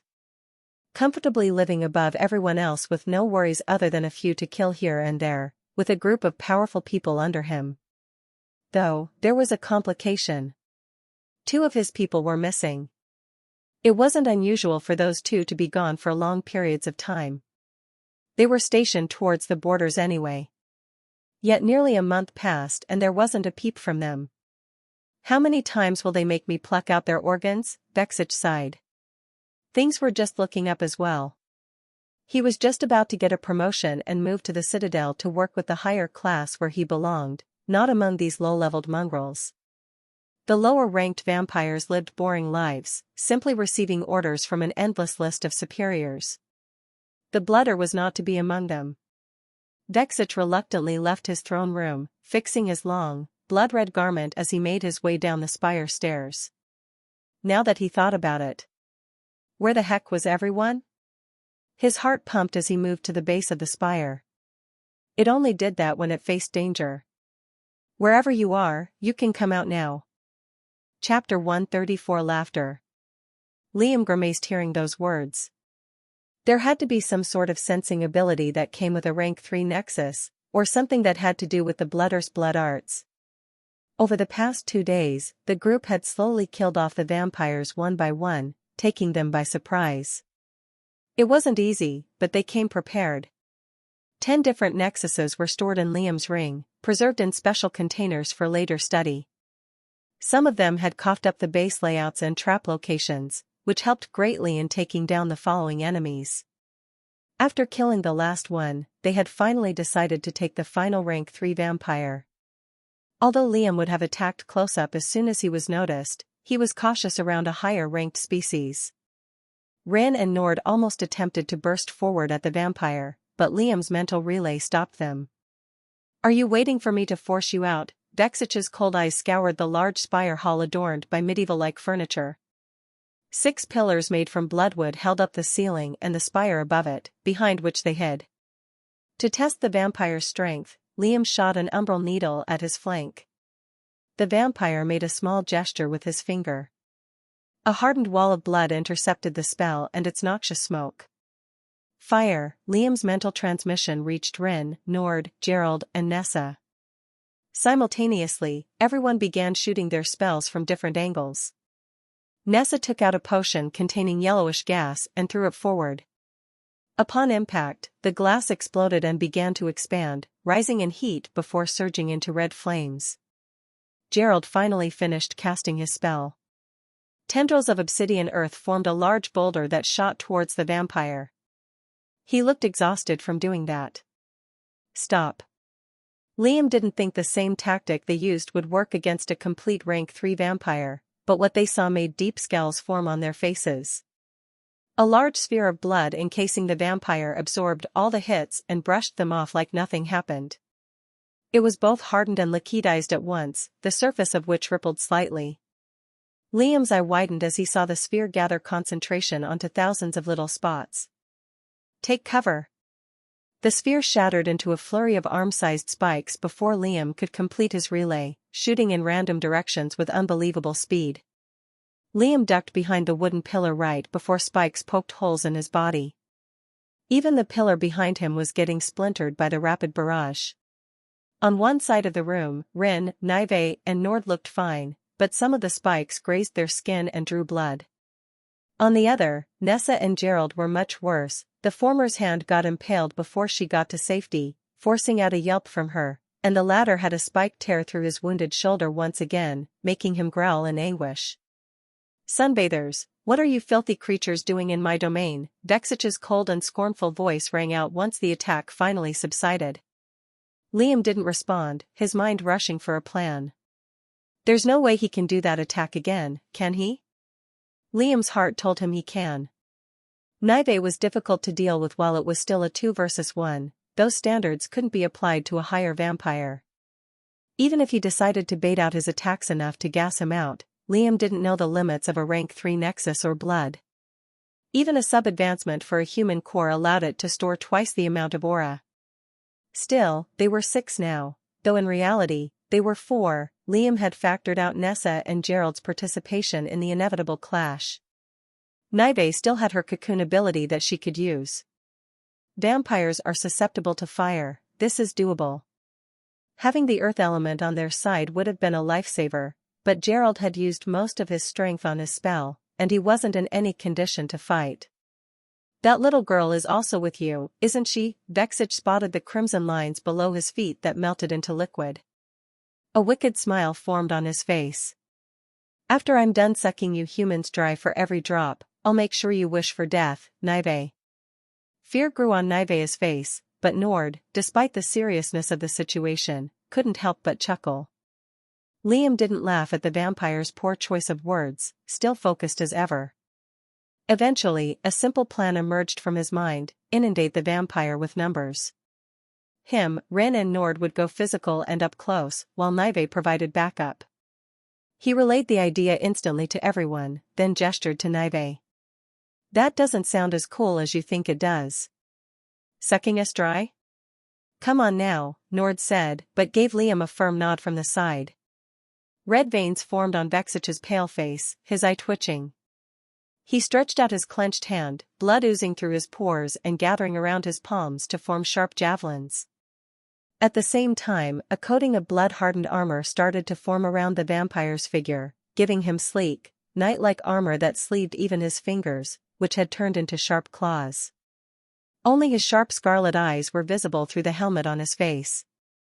Liam's face grew dark. That was not supposed to happen.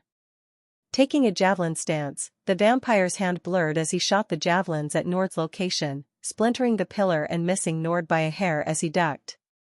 Another blood-made javelin formed in the blooder's hand. At that point, Liam realized there was no point in hiding. He was the first to engage, followed by Ren and Nord that shot out from behind their pillars. Like a heron circling its prey, Liam hurled several needles as he ran around the vampire's figure with his blades unsheathed. He aimed at the joints where the knight-like armor interconnected, knowing he couldn't land a direct hit. Ren's daggers burst in flames and Nord's glaive began multiplying mid-air. Nive, on the other hand, began to form her cocoon. Chapter 135 Smile. Behind the blooder's mask, a smile began to form. He smacked away the needles at once. They exploded, corroding his javelins, but that didn't worry the vampire in the least. Ahead was the shortest one wielding two blades of differing heights. To his side was the Wind Boy. On his flank, the Fire Girl. Further ahead were the two others, but Vexich knew they were incapable of fighting. At once, the three converged on the vampire's figure and let their blades collide. Clang! A series of loud clangs, booms and shockwaves shook the spire floor. Amazingly, the vampire's prowess was not normal. As they fought, he made sure to get up close and personal with Nord, since his wind wasn't exactly useful against his hardened armor. All the while, he kept his distance against Ren's fire blades and spells, doing the same with Liam's darkness. Nive wasn't providing much cover since she worked on finishing her cocoon, but wafer-thin strings would sometimes block the vampire's most fatal attacks. Vitch was fighting against three of the strongest students of the Royal Academy, including another vampire, and holding his ground. Liam knew exactly why that was. Vampires aged differently compared to humans. Vexich must have gained massive amounts of experience during his long life. There was a reason he was in the third rank, after all. At first, Liam attempted to chip away at the javelins the vampire wielded, but the blooder replaced them with the flick of his wrist. However, Liam quickly noticed that while the armor didn't receive any heavy damage, it didn't regrow and mend its dents. Fire was particularly effective in wearing it down, but Vexich made sure to avoid Ren's attacks at all cost, even subjecting himself to blatant attacks by the other three. Liam activated Cartilage Brace and began using all three of his martial art forms in quick succession bolstered by Lethality Mantle. He snapped forward with fleeting foot and focused on chinking the armor on the blooder's arms, finding minute opportunities between Ren and Nord's attacks. They smoothly communicated through their mental link, with Liam dishing out the orders and points of focus. Metallic sounds of metal smashing against hardened blood armor echoed and reverberated the air. Nessa and Gerald watched in horror from a distance. "Why do I cultivate?" Gerald said with a somber tone as Nessa hurriedly tended to his shoulder wound, applying a thick blue salve. His face was distant and bitter. "Why do I try so hard?" Nessa didn't have anything comforting to respond with. "You don't compare a hill to a mountain." "Glorious," Vexich shouted as he shoved away Liam with a dual swing of his javelins, then threw one at Nord and the other at Ren. They deflected the strikes but were skittered away by the impact. This is a true battle. Although Ren and Nord panted heavily, the corners of their lips curled upwards to form little smiles. They weren't without their wounds. Nord's inscribed clothing had been chipped away, revealing the boy's defined but wounded body. Ren had the least wounds, but used the most spells among them, giving her a pale complexion. Meanwhile, the blooder looked practically woundless, besides a few dents in his armor here and there. Liam's cold eye flashed as he looked at the large chink in the vampire's arm. The membrane under his skin shot a pang of power through his blood, the speed of his heart quickened, and his form blurred. Vexich saw that attack coming from a mile away, fixing his javelins to block with ease, only to find that his weapons went straight through Liam's misty body. KRRSH. Liam reappeared behind Vexich. Shards of armor paired with dazzling blood flew midair as the blooder sleeve shattered, his arm severed clean off with the third form of Liam's art. Before the blooder could react appropriately and defend himself, a wall of fire boosted by wind blocked his escape, and his right foot was bound by a dark chain, holding him still. From above, the cocoon was finally done. Nive smiled crookedly as she let loose her crimson threads. Finally, a different emotion grew in the blooder's eyes. Fear. Time appeared to slow down. Vexich could clearly see each individual threat. There was nothing he could do at that moment to defend any of them. The short one that severed his arm didn't relent for even a moment and shot another 4 needles at his lower body in case he decided to duck. Ah. I'm gonna die, the blooder bitterly realized. Against humans. Anger churned within him. There was no peace before death. All those aspirations rendered moot. An entire century down the drain. Right as he felt the strings, fire, and needles inch closer to him, his eyes fell on Gerald and Nessa. If he was to die, he would take at least one with him. He put all the remaining blood he held in his body on his final attack, sending it flying at the boy with all the strength in his limbs. Time resumed. The flames, needles, and cocoon crashed down at the blooder's body at once, but not before a javelin escaped the line of attacks and burst through the wave of fire. Liam could only watch as the javelin shot through Gerald's right eye, killing him instantly. Blood washed over Nessa's incredulous face, her screams of shock filling the spire a moment later. Exhausted and tired, Nord and Rin could only send pitiful looks towards Gerald's corpse. Liam scowled, but his focus was still on Vexich. He wasn't sure their attack did the job. As the debris cleared, Liam saw that Vexich was still alive, judging by the blood-red energy still radiating from his heart. Instantly, he shot towards the blooder's corpse and promptly severed his neck. Liam was still afraid the man might grow out another head, but there was no such occurrence. He put a hand on the vampire's chest, and to his delight, the nexus was still in studiable condition. A slight smile found its way to his face, but he quickly caught it before anyone else noticed. Chapter 136 Human. Rin did her best to comfort the horrified Nessa, but it was a bit difficult without having a voice. The result was an awkward pat on the back that didn't do much to quell the noble's trembling and erratic breathing. Nord didn't want anything to do with that, but he couldn't help but feel pity looking at their dead crew member. He simply shook his head in the end. Liam, on the other hand, was still fixated on Vexich's body. He saw what happened to Gerald, then scowled.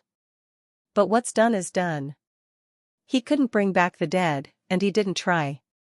All he could do was make sure the same didn't happen to him, like it did to Eve and countless others. He didn't know how the royals would react to that, but he knew for a fact it wasn't his fault he died. This mission got a whole lot more complicated. He'd pay his respects in a moment, but first, he had to do something. Crouching, Liam carefully lined up his short sword against the blooder's left breast and began to cut precise lines to extract his nexus. He inspected it briefly. Unlike a rank 2 nexus, it was smaller in size, but much more vibrant in shade. Fleshy, hair-like tendrils connected to it, and it looked way more valuable than its predecessor. Staying here for a few days won't hurt. I'll need to start experimenting on these hearts. There isn't any interaction between domain rulers around these borders, and they're far away anyway. Besides, there was also the treasure room Liam needed to thoroughly loot. Nive had mentioned that her blood arts, and everyone else's, rested with the blooder. It was just in case she or anyone else died and needed a replacement. Blood arts were similar to techniques in a sense. They weren't specific to any particular element, but had simple restrictions in order to function. They would grow stronger when the nexus advances. "Are you done with his body?" Nive asked with a weirded out look on her face. Liam responded with the shake of his head. "Can I get a bite of him? His life force is going to be wasted soon." "No, I need it." Storing the rank 3 nexus in his ring along with Vexich's body, Liam made his way towards Gerald's body, uncaring of Nive's grumbles and curses. The boy had been impaled through the eye, leaving a see-through hole that displayed jutting shards of skull and brain matter. There was no emotion in Liam's eye. His interactions with the boy had been brief, and Liam had seen enough bodies for a lifetime. What was one more? He deserves a burial. At least he died instantly and didn't suffer. We'll spend a few weeks here to lick our wounds and prepare for the citadel. Nessa slowly creaked her neck towards Liam, staring at him with a churning anger in her cloudy blue eyes. He just died. One of your own people, and you don't bat an eyelid? Are you even human? Liam looked at her coldly, his eye peering into her soul. No. /////. A short moment later, Liam, helped by Ren and Nord, dug out a small hole in the ground to bury Gerald in.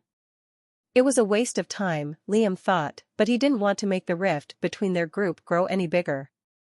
Before lowering him down, Liam made sure to take the space ring off his person. At the same time, Liam gave Jack a call and gave him an update on their situation. The sailor sounded shocked and bitter, but the choice to continue the mission was still on the table. As long as they weren't found out and taken captive. We'll continue and map out the citadel. That should mark the end of the mission.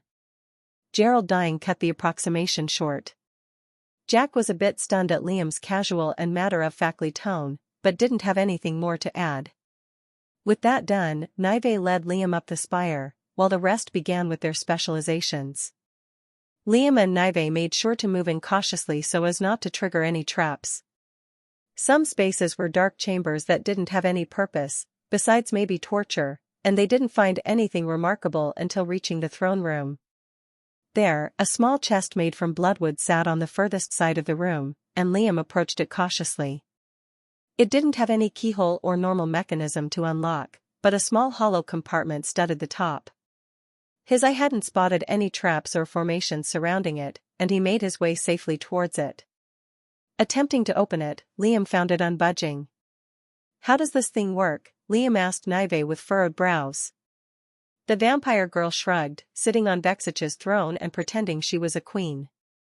Liam tinkered around with the chest for a full minute, his eyes fixed to the hollow compartment.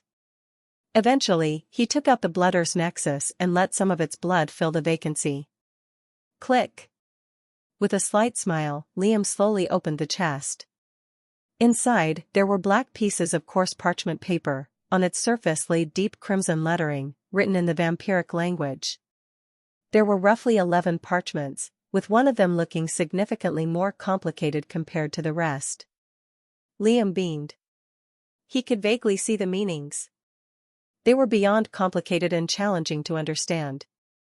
Not to mention, Liam didn't even know how vampires could administer meanings into their arts. They weren't similar to a human's, but more or less had the same effect.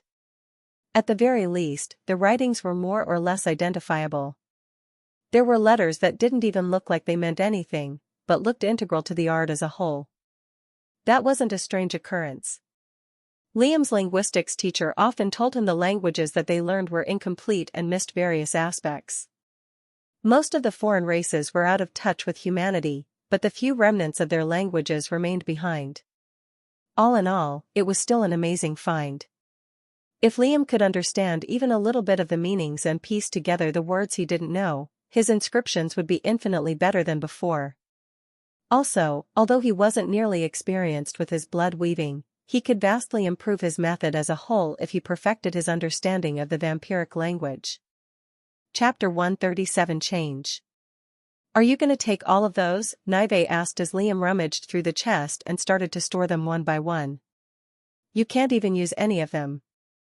Liam didn't really consider if Rin, Nord, or Nessa wanted any of the arts. Nonetheless, he only needed 2 of them, Nive and Vexitch's, while the rest were useful for studying. The other arts mostly focused on biting, clawing, shooting blood spikes and strengthening the body, but he didn't have any interest in those. Those vampires were killed relatively easily, after all. However, that sleek, knight-like armor looked perfect for Liam's fighting style. It wouldn't hold back his speed or movements, and it provided excellent defense, which Liam currently lacked. There were also those spherical blood spheres that Vexich made with a simple gesture, plus the javelin and claw attacks. Nive mentioned that his particular blood arts were much more advanced compared to hers, and contained some sort of blood manipulation that came with a rank 3 nexus. Liam pulled himself out of his cocky line of thought as he looked at each parchment greedily. I'm getting ahead of myself. I still need to somehow attune it to my body and find a way to make it work. He found an empty but spacious chamber within the tower to use, then got to work. /////. Throughout the next 2 months, Liam divided his time between forging with magical beasts, corrupted magical beasts, studying blood arts, inscribing, and testing out the nexus. A mouthful, and Liam barely had enough time for rest. He ended up stretching out his schedule to its limits, spending time with each specialization in intervals. Using primordial forging with a rank 3 magical beast was no longer necessary, as the pressure from those specializations was enough to help expand his mental sphere walls. The pain from the psionic rune was slowly diminishing. The average age for awakening to a rank 2 sea of consciousness was 18 to 23, depending on how heavily someone trained with it, and a few more external factors like using pills. Meanwhile, Liam was merely a stone's throw away from becoming a rank 2 magus, a feat nobody at his age could boast or even dream about, which was just a little over 13. On the other hand, Liam's tests with the Nexus had been moving slowly. He dissected them one by one, starting with the weaker rank 2s. Inside, there were special organic tubes and arteries that interweaved and interconnected, forming a complicated network that transported blood and purified it.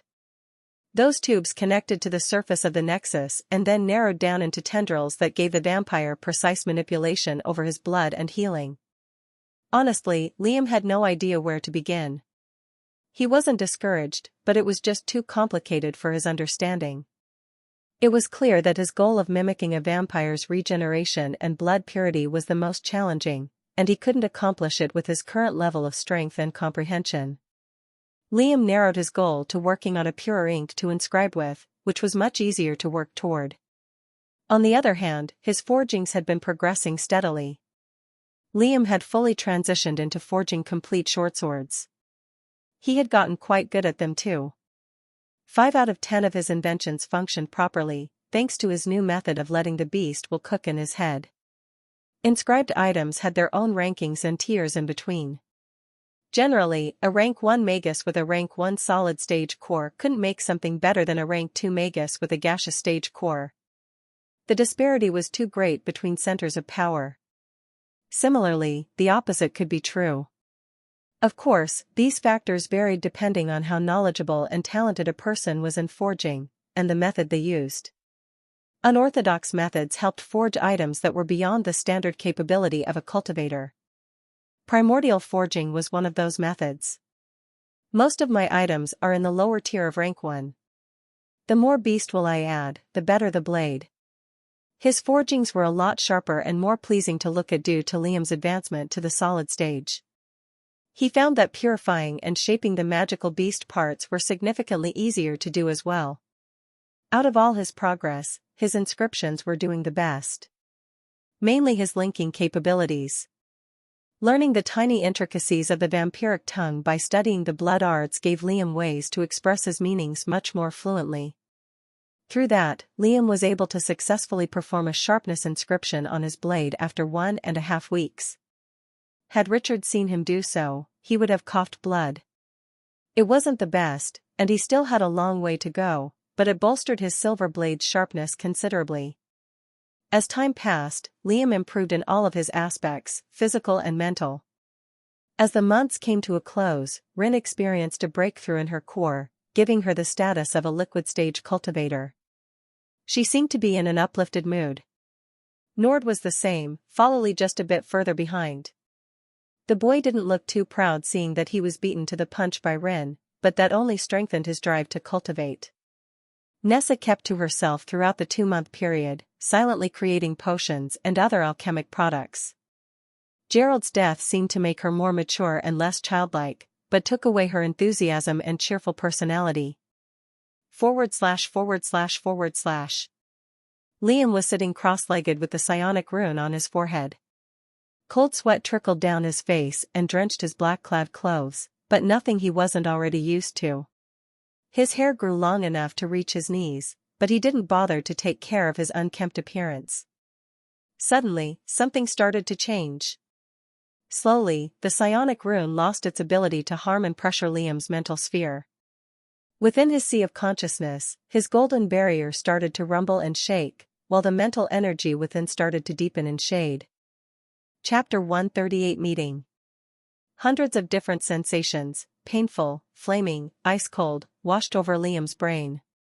He was simply stilled in place, unable to move a muscle while his brain felt like it was on fire while being restructured and simultaneously enhanced. At the same time, his eye grew hot like molten steel as its black pupil narrowed to a vertical slit.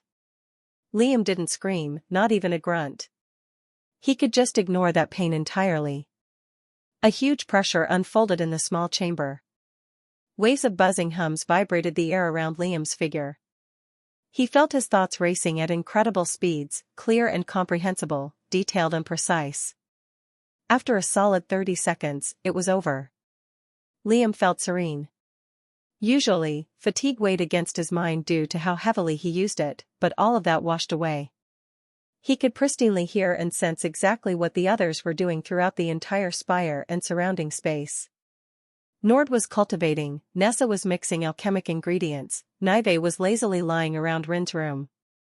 Liam heaved a small, exhilarated sigh, then smiled ear to ear. This was why he worked so hard to gain power. That thrill, that unexplainable feeling that fills the greedy void in his chest. Meanwhile, his vision almost seemed to pierce through the walls. Zooming in, his iris could spot little pieces of foreign bacteria living in between the cracked walls. At the same time, there was a strange feeling connected to the king's eye that Liam couldn't put his finger on. It was like another limb with a specific function, except connected to his eye. Liam fiddled around with it for a good minute, before something finally happened. The mental energy surrounding him suddenly flickered with ethereal forms and iridescent colors. It lasted for a split second while Liam had it activated, before it wafted away like a foggy mirage. Illusions. Liam unclothed his abdomen and inspected the kitsune tattoo. It silently flowed around his skin, but it looked a bit more vibrant and invigorated than before. The kitsune had illusionistic abilities. Although it sounded amazing at first glance, Liam didn't really think that skill would be too useful beside providing gimmicky tricks. Against the patriarch of the Royce family, hiding himself with illusions wouldn't do much, would it? Unless, of course, it had some other functions that Liam was not aware of. Before Liam could take out his parchments and test out the full capabilities of his eyesight, the hair on his skin rose abruptly. Thick darkness filled the chamber like smoke, drowning out the sounds of thunder smashing against the spire. Despite his new mental capabilities, he couldn't move a single muscle. Liam couldn't move. For someone who had faced packs of rank 4 beasts, regularly handled powerful magical beasts, killed strong cultivators and tore out his own eyeballs, fear was a forgotten emotion. Yet Liam's heart started to pump at twice the speed, thundering in his ears. An ominous aura like nails scraping against a chalkboard spread tainted the air, along with what sounded like the shrieking of a harrowed wraith, though Liam might have imagined that. Fear. Primordial fear. Fear had a voice, and it spoke. A meeting long overdue. I grew tired of watching. Liam's skin crawled. The voice was beyond guttural, yet held a layer of complexity Liam's mortal mind didn't quite grasp. What are you? Liam asked. To his credit, fear didn't stain his voice. Silence. A gracious benefactor. You have amused me. Meeting you here was done on a whim, but your reaction is satisfactory. Silence again, but the darkness started to recede and slowly pull away. We will learn more about each other. Soon, determined one. Liam narrowed his gaze. His sight and senses couldn't penetrate the thick veil of umbral shadows at all. Who are you? Liam asked again with furrowed brows. Just as the last wisp of night receded into the corner of the room, Liam heard a name, breathed like a sigh. Rast. /////. Liam was back in his chambers. Despite his amazing advancement, he looked aghast, pale, and distraught. Hundreds of instantaneous thoughts shot through his mind at lightning speed, yet despite his newfound intellect, he failed to come to any conclusion as to what just happened. It took him an hour to fully relax his senses and still any unstable emotion. Tired of watching? Gracious benefactor? Rast? Liam cursed loudly. Just when he thought he was getting a bit stronger, something bites him in the back. He just knew that the interaction he just had would claw at the recesses of his mind endlessly. Staying here isn't safe anymore. I need to get back to Ikoria and understand what this is. Inscriptions and studies can wait. He threw his current priorities at the back of his mind. Liam looked around at the pile of forged and inscribed items beside him. There were at least 20 jagged daggers made from corrupted magical beast bones, claws, and teeth. Inscriptions covered their surface, and they were one-time use items that would shatter upon a single, but lethal slash. Liam guessed that their prowess was in the upper tier of rank 1, which was actually well above his level of capability, but blood weaving had a good attunement to those materials. Another pile consisted of short swords and daggers made from his darkness beasts. Inscriptions could exponentially increase the prowess and level of a forged item. Currently, Liam's blades were lower-tier items, yet the single successful inscription he had written on one blade bolstered its prowess to the middle tier. He stored them quickly and steadied his mental sphere before leaving. His control over his newer, denser mental waves wasn't the best. Although he didn't think his breakthrough would be hidden for long, he would do his absolute best to delay that as much as possible. There was also his iris, which was now a vertical slit similar to the kitsune's. The king's eye as a whole gained another layer of incandescence, glowing faintly like a rare gem. After testing it for an hour or two, he left his chamber and made his way to the bottom floor where everyone camped. They had a bit of shock in their gaze looking at his figure, as everyone felt their skin and mind tingle at once, even Nive. Chapter 139 Tame. Pack up. We're heading to the Citadel. Liam's aloof and cold aura wasn't possible to hide. It gave off a threatening air, like he might attack at any given time. Frowns plastered the group's expressions. Lawrence becoming a rank 2 magus crossed their minds for a brief moment, but they instantly denied that thought. It was shockingly unbelievable to think so. Impossible, even. After such a long period of seclusion, they just imagined that he focused most of his time with the psionic rune. A reasonable conclusion, all things considered. Nessa looked at Liam with quiet, hidden disdain. She didn't approve of his cold and indifferent personality, but she respected him enough not to voice it. Nord, on the other hand, only grew in respect. Just being around Liam helped increase his motivation to grow stronger. Rin had a much more complicated look in her mauve eyes. It's like she had some words to say, but couldn't find or express them. Meanwhile, Liam realized that he could see mental energy seeping through his group's minds with unbridled clarity. He didn't fail to notice how it contained layers of meanings that held different levels of complexity. Layers Liam obviously didn't understand. I'll find out sometime soon. Liam noticed how everyone was still staring at him in silence. He scowled. Why are you all gawking at me? Get moving. .. Liam climbed the top of the spire, just below the sharp tip where powerful lightning smashed against. His iris constricted, peering over the endless, foggy horizon. It no longer hindered Liam's sight. He could see the citadel in all of its magnificence. The word citadel did well to represent it, since it looked like a Gothic metropolis that almost tore through the clouds with spires and towering structures, built around an obsidian plateau where a special-looking castle rested. Strangely enough, lightning didn't strike those lands, only those outside its huge borders that stretched across a huge plot of ground. Around those very borders, Liam spotted giant bats that flew in and over the citadel. Upon a closer inspection, there were people perched atop of those bats. Vampires, to be exact. Nive had explained what those were, the vampire's natural method of transportation. The blood bats weren't rank 4 beasts. They were rank 3, but their strengths lay in their size, flight, and physical strength. They were also tameable, and found within large mountain dungeons, which just happened to be the next goal for the group. That was the only safe method for them to get into the city. The borders were heavily swarming with powerful vampires, and Liam couldn't think of a way to pass through without violence involved. However, if you flew in on a bat above ground, you'd be assumed to be a fellow bloodsucker. Just so you know, you won't find those bats easily.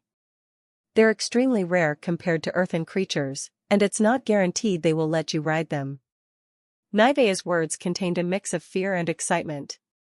Liam and the rest swapped out their clothes with the garments of the vampires they killed, at least, those that were still in one piece. The sizes looked a bit off, but it would take a closer assessment to truly see the difference. Liam wore black, Nord wore silk red, Rin wore mauve, Nessa wore yellow.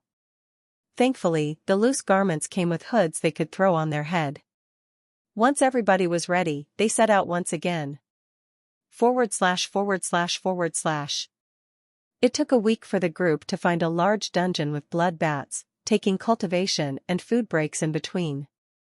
Nive expected at least 1 month of searching, since bats of that caliber weren't easy to come by. Liam's eyesight and strengthened mental muscle was no joke. He could push his senses up to 55 meters in total, giving him a crystal clear view of every nook and cranny nearby. He made sure to avoid the routes that were infested with corrupted beasts and wandering rank 1 vampires. In truth, he had already sensed a blood bat dungeon, but made several mistakes until Ren or Nord eventually found it. They stood at the entrance of a giant circular cave. Silent screeches rang out from within, along with faint rustling and faint wind flapping noises. From the roof, dozens of huge bats with crimson fur hung with their wings enshrouding their bodies.